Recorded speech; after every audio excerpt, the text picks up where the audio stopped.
Hello friends, welcome to our channel. Friends, आज आपण पाहणार आहोत एकत्र कुटुंबाच्या कर्त्याला मीन्स जो कर्ता पुरुष असतो प्रत्येक कुटुंबामध्ये, त्या कर्त्याला एकत्र कुटुंबाची मिळकत जी प्रॉपर्टी असते ती विकता येते काय, याबद्दल आपण माहिती पाहणार आहोत. फ्रेंड्स, व्हिडिओ पूर्ण बघा, लाईक कमेंट शेअर करा आणि सबस्क्राईब करायला अजिबात विसरू नका. तर चला पाहूया आपण काय माहिती आहे. तर एकत्र कुटुंबाच्या कर्त्या पुरुषाला एकत्र कुटुंबाच्या मिळकतीच्या फायद्यासाठी किंवा एकत्र कुटुंबाच्या गरजेसाठी एकत्र कुटुंबाची मिळकत म्हणजेच प्रॉपर्टी विकण्याचा सशर्त अधिकार आहे. आता तो अधिकार कोणता? तर खालील दिलेल्या काही कारणासाठीच त्याला एकत्र कुटुंबाची प्रॉपर्टी विकता येते अथवा गहाण ठेवता येते. आता अशा कारणांसाठी केलेले हस्तांतरण मीन्स ट्रान्सफर सहहिस्सेदारावर बंधनकारक असते. आता कोणत्या कंडिशन्स आहे, कोणत्या कंडिशनमध्ये तो कर्ता पुरुष प्रॉपर्टी विकू शकतो किंवा गहाण ठेवू शकतो, त्या कंडिशन्स आपण पाहूया. तर नंबर 1 वर आहे सरकारी कर किंवा कुटुंबावर असलेले कर्ज फेडण्यासाठी तो कर्ता पुरुष प्रॉपर्टी विकू शकतो किंवा गहाण ठेवू शकतो.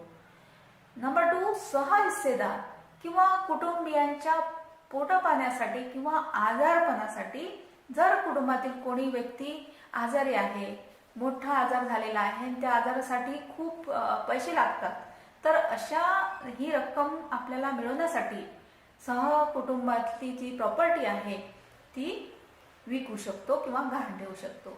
नेक्स्ट आहे हक्कदार किंवा सहहिस्सेदाराच्या किंवा त्यांच्या मुलीच्या लग्नाच्या खर्चासाठी. आता एकत्र कुटुंब आहे आणि एकत्र कुटुंब प्रॉपर्टी सुद्धा एकत्रितच आहे. तर अशा वेळेस मुलीचं लग्न आहे, भावाच्या मुलीचं लग्न आहे आणि ते लग्न करणं आवश्यक आहे, तर अशा खर्चासाठी सुद्धा प्रॉपर्टी विकू शकतो. आता जरुरीचे कौटुंबिक अंत्यविधी, संस्कार, श्राद्ध किंवा कौटुंबिक समारंभ खर्चासाठी, तर या समारंभासाठी सुद्धा एकत्रित कुटुंबातील प्रॉपर्टी गहाण ठेवू शकतात किंवा विकू शकतात. तसंच एकत्र कुटुंबासाठी मालमत्ता मिळविण्यासाठी किंवा ते टिकविण्यासाठी होणारा खर्च भागविण्यासाठी, म्हणजे समजा एकत्र कुटुंबाची प्रॉपर्टी आहे आणि आपल्याला त्याच प्रॉपर्टीच्या पैशातून दुसरी प्रॉपर्टी घ्यायची आहे किंवा ती टिकवून ठेवण्यासाठी जो काही खर्च येतो ते सर्व भागविण्यासाठी ती प्रॉपर्टी आपण जो कर्ता पुरुष आहे तो गहाण ठेवू शकतो किंवा विकू शकतो. तर नेक्स्ट कंडिशन आहे एकत्र कुटुंबाच्या कर्त्यावर किंवा कुटुंबातील इतर सभासदांवर गंभीर फौजदारी गुन्हा, कोणाच्याही नावावर गंभीर फौजदारी गुन्हा असेल तर त्याच्या संरक्षणासाठी जो काही खर्च येईल कोर्टाचा, तो खर्च भागविण्यासाठी कुटुंब प्रमुख एकत्रित प्रॉपर्टी विकू शकतो किंवा गहाण ठेवू शकतो. नेक्स्ट कंडिशन आहे एकत्र कुटुंबाच्या व्यवसायासाठी, कोणताही व्यवसाय असेल एकत्र कुटुंबाकडून चालवला जात आहे तो व्यवसाय, त्या व्यवसायासाठी काढलेल्या कर्जाची परतफेड करण्यासाठी कुटुंब प्रमुख हा एकत्र कुटुंबाची जी प्रॉपर्टी आहे ती विकू शकतो किंवा गहाण ठेवू शकतो. तसेच एकत्र कुटुंबाच्या इतर जरुरीच्या कारणांसाठी सुद्धा तो कुटुंब प्रमुख प्रॉपर्टी विकू शकतो किंवा गहाण ठेवू शकतो. आता काही कायदेशीर गरजांसाठी संपूर्ण मिळकत विकण्याचा अधिकार फक्त एकत्र कुटुंबाचा कर्ता आणि वडील यांनाच आहे. आता निव्वळ खरेदी खतात लिहिले आहे म्हणजे ती कुटुंबाची कायदेशीर गरज होती असे कायदा समजत नाही.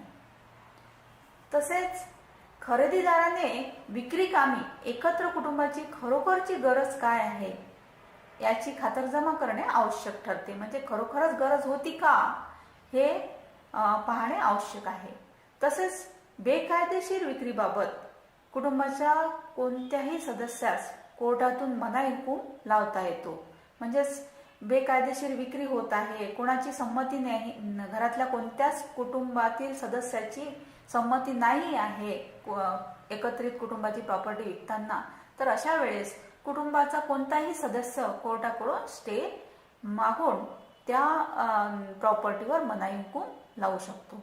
तर या कामी आता हेतू महत्वाचा असतो की कोणता हेतू आहे, हेतू चांगला आहे की वाईट आहे.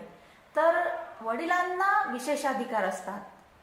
घरातील कुटुंब प्रमुख जे वडील असतात त्यांना विशेषाधिकार असतात. तर विशेषाधिकार कोणते? तर एकत्र कुटुंबाची मिळकत किंवा ज्या मिळकतीत मुलांचा किंवा मुलांच्या मुलांचा हिस्सा आहे अशी एकत्र कुटुंबाची मिळकत विकण्याचा, गहाण ठेवण्याचा विशेषाधिकार वडिलांना आहे. आता पूर्वीचे नैतिक व कायदेशीर कारणासाठी घेतलेले कर्ज, ते कर्ज फेडण्यासाठीही अशी मिळकत विकण्याचा, गहाण ठेवण्याचा विशेषाधिकार वडिलांना आहे.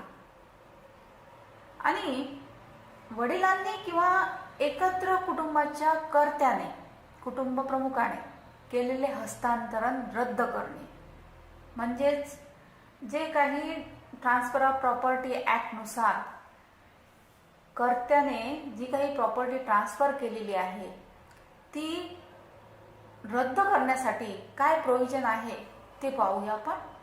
तर खरेदीच्या तारखेपासून 12 वर्षापर्यंत किंवा मायनर जर असेल तर संज्ञान झाल्यानंतर 3 वर्षापर्यंत दावा लावता येतो. असा निवाडा अलाहाबाद उच्च न्यायालयाने दिलेला आहे.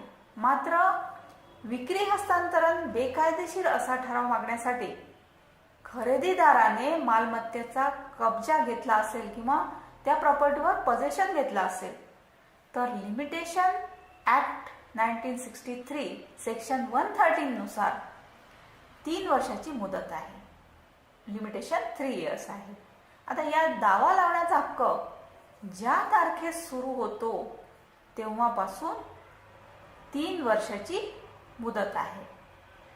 तर फ्रेंड्स, हे होते कुटुंब प्रमुख प्रॉपर्टी केव्हा विकू शकतात किंवा गहाण ठेवू शकतात याबद्दल सर्व माहिती. थँक्यू.